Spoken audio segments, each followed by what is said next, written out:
Hello दोस्तों, उम्मीद है आप सब ठीक होंगे। आज हम एयर फ्रेट का फुल प्रोसेस समझते हैं, बुकिंग से लेकर डिलीवरी तक पूरा प्रोसेस समझाऊंगा स्टेप बाय स्टेप। याद रखें, नोट करें और हाँ, फ्रेंडली वे से समझाऊंगा जैसे हमने पिछली वीडियोस में समझा है। सबसे पहले बुकिंग। जब एक्सपोर्टर डिसाइड करता है कि सामान को एक जगह से दूसरी जगह भेजना है तो उसका सबसे पहला प्रोसेस होता है बुकिंग, कि वो कौन से एयरक्राफ्ट से भेजना है। वो जो शिपर है, जो मैन्युफैक्चरर है, या वो फ्रेट फॉरवर्डर को या लॉजिस्टिक्स कंपनी को कांटेक्ट करता है। फ्रेट फॉरवर्डर सामान को चेक करता है, उसका वॉल्यूम, उसका वेट, उसकी पैकेजिंग और डेस्टिनेशन, और फिर फ्रेट फॉरवर्डर क्लाइंट को, वो लॉजिस्टिक्स कंपनी क्लाइंट को सजेस्ट करता है कि बेस्ट मोड या बेस्ट रूट या बेस्ट एयरलाइन कौन सा अवेलेबल है। अब एयरलाइन का सिलेक्शन बहुत इंपॉर्टेंट है। आपको पता है हर एयरलाइन के अलग अलग रूल्स हैं, अलग अलग चार्जेस हैं, अलग अलग रूट्स हैं। टाइम क्रिटिकल शिपमेंट के लिए तो fastest route, of course direct route चाहिए होता है। मिसाल के तौर पे अगर दुबई से शिपमेंट यूएसए न्यूयॉर्क जा रही है और टर्किश एयरलाइन का इस्तेमाल कर रहे हैं, तो वो दुबई से पहले टर्किश एयरलाइन के हब जो कि इस्तांबुल है वहां जाएगी, वहां से फिर वो न्यूयॉर्क जाएगी। तो इस चीज को कितने दिन लग जाएंगे? पहले यहाँ से टर्किश मतलब इस्तांबुल गई दुबई से, एक दिन वो गया, हो सकता है फिर नेक्स्ट डे वहां से जाए वो न्यूयॉर्क। तो अगर बहुत अर्जेंट शिपमेंट है तो मैन्युफैक्चरर क्या बोलेगा या शिपर क्या बोलेगा कि भाई मुझे डायरेक्ट रूट चाहिए। तो हो सकता है वो अगर दुबई में बैठा है तो वो एमिरेट्स एयरलाइन की बात करे या इत्तेहाद की बात करे। एमिरेट्स की डायरेक्ट फ्लाइट है दुबई से न्यूयॉर्क, रास्ते में कोई रुकावट नहीं। इत्तेहाद की भी डायरेक्ट फ्लाइट है। अब आप समझ गए होंगे, रूट बहुत जरूरी है। रूट का मतलब है, कुछ लोग रूट बोलते हैं, कुछ लोग राउट बोलते हैं। रूटिंग चेक करना बहुत जरूरी है।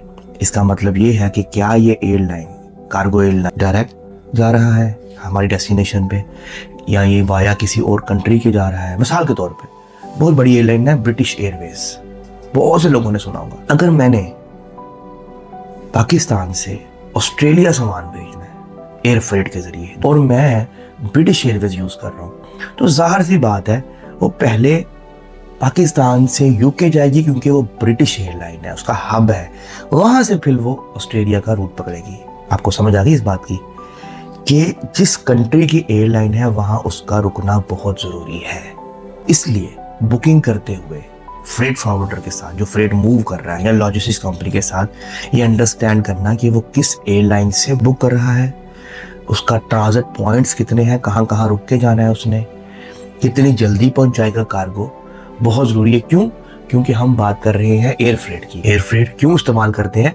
Fastest delivery across the globe.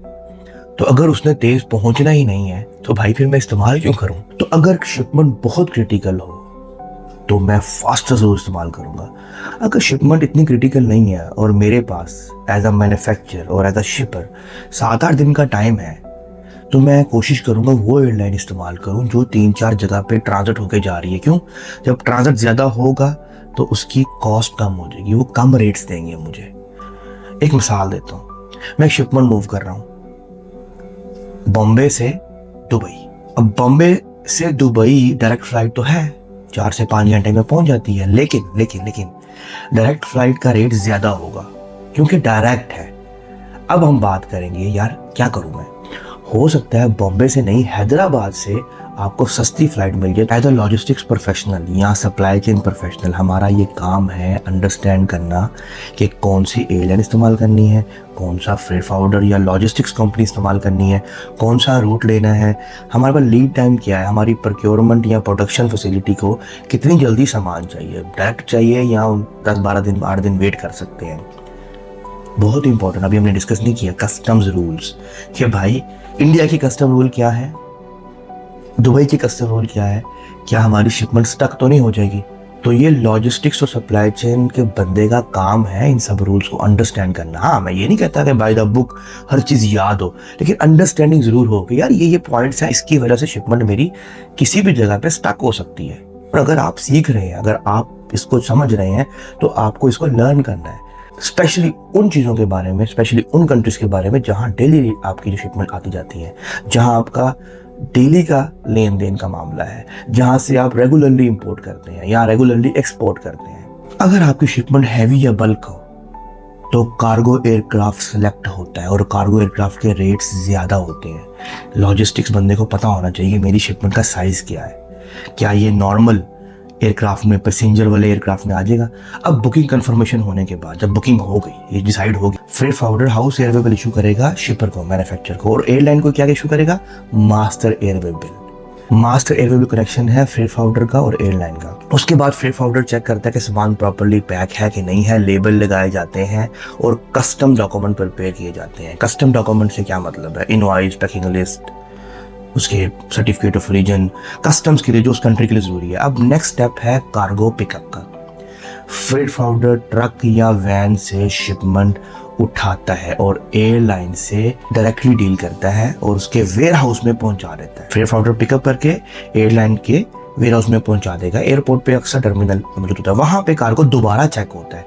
Airline के लोग या उनके एजेंट उसका वेट चेक करेंगे, उसका वॉल्यूम वेट चेक करेंगे, CBM वगैरह, उसकी डॉक्यूमेंटेशन चेक करेंगे, उसकी बुकिंग चेक करेंगे, और फिर कार्गो कस्टम क्लियर होता है। उसके बाद क्लियरेंस कंप्लीट की जाती है, मतलब ड्यूटी, टैक्सेस, वैट ये पे किए जाते हैं। जनरली बात कर रहा हूँ मैं, कस्टम डिक्लेरेशन बनता है। उसके बाद फ्लाइट का वेट किया जाता है, एयरलाइन एक्सेप्ट कर लेता है, फ्लाइट का वेट किया जाता है। अब आ गया फ्लाइट का टाइम और शिपमेंट डिपार्ट हो जाती है। फ्रेट फॉरवर्डर का काम है अपने क्लाइंट को हर वक्त इन्फॉर्म करते रहना। लॉजिस्टिक्स के बंदे का भी यही काम है, अपने कस्टमर को, अपने डिपार्टमेंट्स को इन्फॉर्म करते रहना। जब शिपमेंट मूव हो गई डेस्टिनेशन को, और फिर डेस्टिनेशन का प्रोसेस स्टार्ट हो गया, राइट। शिपमेंट पहुंच गई, वहां पे क्या होता है, डेस्टिनेशन पे लैंडिंग होने के बाद उसको एयरलाइन वाले अपने पास रखते हैं अपने वेयर हाउस में। वहां पहला काम कस्टम क्लियरेंस होती है, फिर कार्गो चेकिंग होती है, invoice, packing list, airway bill उस कंट्री के अकॉर्डिंगली चेक होते हैं, डेस्टिनेशन कंट्री के अकॉर्डिंगली। कस्टम क्लियरेंस होने के बाद कार्गो रिलीज होता है। रिलीज मतलब दे दिया जाता है फाइनल डिलीवरी के लिए, दैट्स इट, ड्यूटी होगी, टैक्सेस पे होगी, अभी आप डिलीवरी ले लें। फ्रेट फॉरवर्डर और लॉजिस्टिक्स कंपनी उस इलाके की उसको ट्रक पे लोड करती है, ट्रक अरेंज करती है, और फाइनली शिपमेंट अपने अल्टीमेट कस्टमर या कंसाइनी तक पहुंचा दी जाती है। पूरा प्रोसेस कंप्लीट कर दिया जाता है, हर चीज चेक होती है। ड्यूरिंग हर पॉइंट पे उस बॉक्स को, उस पैकेजिंग को चेक किया जा रहा होता है, कहीं डैमेज तो नहीं है। कहीं पे भी डैमेज हो तो उसके मैन्युफैक्चरर या शिपर को इन्फॉर्म किया जाता है, या कस्टमर को इन्फॉर्म किया जाता है जिसका ऑर्डर होता है।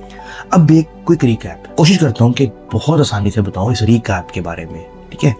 नंबर 1, बुकिंग एक्सपोर्टर करता है फ्रेट फॉरवर्डर के साथ। एयरलाइन सिलेक्शन होती है, रूट डिसाइड होते हैं, एयरक्राफ्ट डिसाइड होता है कार्गो है कि पैसेंजर है, ठीक है।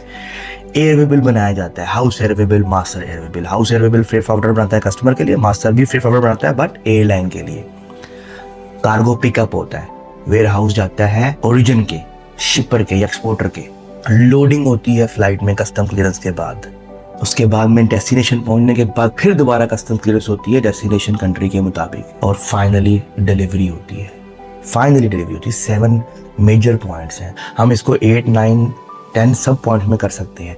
तो ये पूरा एज एयर फ्रेट का प्रोसेस है, जनरल प्रोसेस है।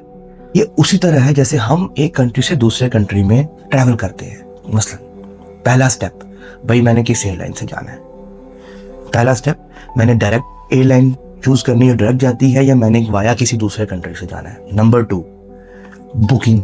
ऐसे ही है, बुकिंग करने के बाद मैं एयरपोर्ट पे जाता हूँ फ्लाइट के टाइम पे। सबसे पहले वो एयरलाइन वाले मेरे कार्गो का, मेरे सामान का, मेरे बैग का वजन चेक करते हैं कि यार टिकट के हिसाब में लेट्स से अगर 20 किलो लिखा है तो मेरा बैग 20 किलो है।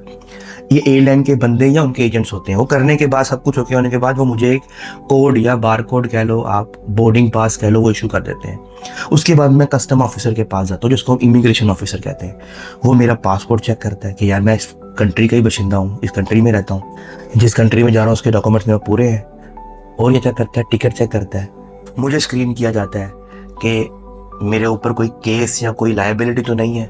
मुझे अप्रूवल दे दी जाती है, मेरा इस कंट्री से नाता ख़त्म हो गया। अब मैं वेट कर रहा हूँ फ्लाइट डिपार्चर का। फ्लाइट जब डेस्टिनेशन पे पहुंचती है, सबसे पहले कहाँ जाती है? उस कंट्री के इमिग्रेशन ऑफिसर के पास, डेस्टिनेशन कस्टम्स के पास। वो चेक करते हैं मेरे पास उस कंट्री का वीज़ा है कि नहीं है। फिर मुझे रिलीज़ कर दिया जाता है, वहाँ से निकाल दिया जाता है। मैं अपना सामान लेता हूँ, घर चला जाता हूँ। एग्जैक्टली जो प्रोसेस एक ह्यूमन बॉडी का है, एक कंट्री से दूसरे कंट्री ट्रैवल करने का, सिमिलर प्रोसेस कार्गो का है। ह्यूमन बॉडी का प्रोसेस, कार्गो का प्रोसेस सेम है, सिर्फ कॉमन सेंस की बात है। समझने के लिए ज़रूरी है। इसलिए मैं आपको कोशिश कर रहा हूँ कि उस तरीके से समझाऊँ जैसे हम आम रूटीन में चलते हैं। अब एक इंटरव्यू टिप, अगर आप एयर फ्रेट प्रोसेस को स्टेप बाय स्टेप बता देते हो इंटरव्यूअर को, अगर वो पूछता है बेसिक चीज़ें जो मैंने आपको समझाई 6 से 7 चीज़ें, तो यकीन करें वो जो इंटरव्यूअर होगा उसको पता लग जाएगा यार इसको एयर फ्रेट का प्रोसेस पता है, इसका मतलब है ये काम कर लेगा, हम इसको सिखा लेंगे। नेक्स्ट वीडियो में हम बात करेंगे डिफरेंट टॉपिक की, सी फ्रेट की बात कर लेंगे क्योंकि वो अभी तक उसके पूरा प्रोसेस नहीं समझा। तब तक मैं आपको एडवाइस करता हूँ कि आप ज़रूर नोट्स बनाएं, ज़रूर समझें चीज़ों को अगर इस फील्ड में आ रहे हैं, और हाँ शेयर भी करें, लाइक भी करें, सब्सक्राइब भी करें। क्यों ज़रूरी है? ताकि ये स्प्रेड हो, सदका जारिया भी है, ज़्यादा से ज़्यादा लोग सीखें, स्पेशली वो लोग जो हिंदी उर्दू लैंग्वेज को समझते जानते हैं। 1 अरब से ज़्यादा की आबादी है, तो इसको समझें और होप कि आपको जॉब भी मिल जाए या अपना काम आपका सक्सेसफुल हो। मिलते हैं नेक्स्ट वीडियो में, बाय बाय।